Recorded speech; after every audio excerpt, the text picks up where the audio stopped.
Remember the goal. Okay. The goal is to talk me out of my sunglasses. ABC. Okay? So my question is, how do you see this rise of populism, Brexit, Trump, and why did you decide to do a album full of values and progress like this? That's a lot of questions. Yes. Because there are not enough voices.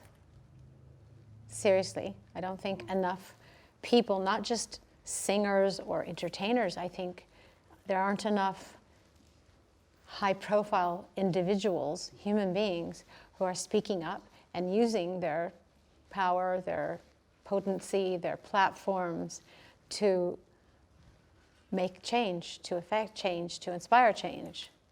I think most people are more concerned with being popular and not rocking the boat too much. I actually don't know a lot of people in my business that are outspoken and political. Maybe a handful. And I think, every time all governments and history repeats itself. So right now, we're going into a period of extreme right, extreme conservatism, extreme narrow-minded thinking, and it's a reaction. Everything's a reaction. So when remember after World War II, and there was whenever there's great poverty or economic crisis, people have a tendency to become extremely scared and blame it on other people, blame it on immigration, or blame it on people who are different, and they have to find a scapegoat. And that's why I say in Dark Ballet, the enemy is inside of us. Can't you hear the wind blowing outside of your Supreme hoodie? Basically making fun of the fact that we are, obsessed with material things, but also that we are in a constant state of blaming others for what's going on in the world, rather than looking inside of ourselves and saying, what can I do to make the world a better place? What am I doing? When's the last time I did something generous for another individual without expecting anything in return? That nowadays, women, which are gaining a new role, and even a new standards of beauty, more free, without stereotype, but at the same time, a kind of misogyny is still present in our world. Right, so I understand what you're saying. So it looks like the paradox is that women seem more free to sexualize or objectify themselves the way that they want to, but it seems like what they're actually doing is trying to please men. And what a man's stereotype is. So on the one hand, it seems like they're free, but on the other hand, it also seems like they're perpetuating a stereotype of beauty, one stereotype of beauty that men like, rather than having a variety of stereotypes, a variety of examples of beauty. Yeah. Do you know what I mean? Yes. We're still falling back into that rut. Oh, you like it? Okay, I want to stay that way. Okay, I want to keep it that way. Okay, I want to look that way that everyone wants me to look. It's just, in the 60s, everyone wanted to look like Twiggy, right? Everyone wanted to be like this, like a pencil. Now everyone wants to look like Kim Kardashian. Yes. So, so there are different standards of beauty that go, through time, and it's very hard, I think, for women, because we still live in a very sexist, misogynist society that is run by, men, and decisions are made by men, and inevitably women unconsciously find themselves in the position of wanting to please men, even if they're not thinking that they want to. How did you encourage yourself to be yourself and not what others want you to be? Well, by not being accepted, because rejection is what makes you grow, and resistance and being told no and having the door slammed in your face is what makes you push back and say, I will, I can, I'll show you.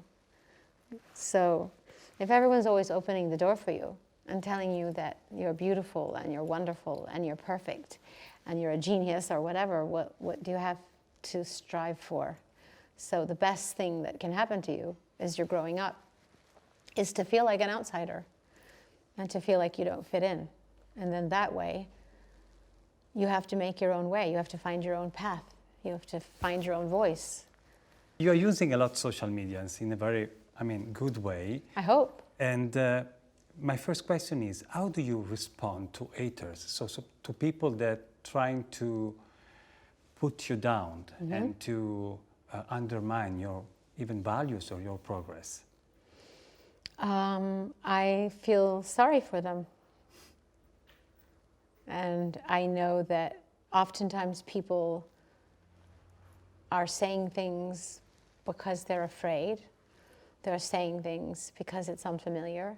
They're saying things because they're envious. They're saying things because they get attention.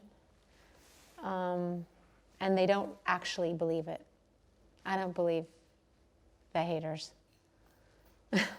Wow, so they don't touch you? No. I read that for you, life was really better before iPhone. Yes. Why? Because people talk to each other, and because you could walk into a room full of people and everyone's looking into each other's eyes at the dinner table, in a room, at a party. Now you go out and everyone's looking at their phone and not talking to each other. And that's one thing from a social perspective, but also from a creative perspective. It was great to be able to develop as an artist, a singer, a songwriter, to develop my own style, to what I wanted to look like and dress like. Everything was, I just did it on my own. I didn't have anything to compare myself to. I didn't have any pressure from the outside world. There was nothing to look at. In Extreme Occident, you use a beautiful words that are lucidity and craziness. And can you tell me more about this? Because they are very... Yes, very... I can. Yeah, that's one of my favorite songs on my record, so I'm going to look you in the eye now and tell you. Lucidity and craziness, because that's what happens when you wake up to life and you create. You are channeling energy and magic from the upper worlds, from the metaphysical world. And so it makes you feel very clear, and it makes you feel very crazy. So that's the, again, paradox of creativity, creation. Because think about it, Adam and Eve, what God created, man and woman, and look what happened. I want to ask you something about Michael Jackson. Sometimes we have to separate art from the artists. And sometimes we, in these days, we are losing some artists because of what they have done in their life. Do you think it's a good thing or a bad thing to separate art from the artist? It's hard to separate because when you're an artist, you are expressing an aspect of yourself. But in another way, you have to.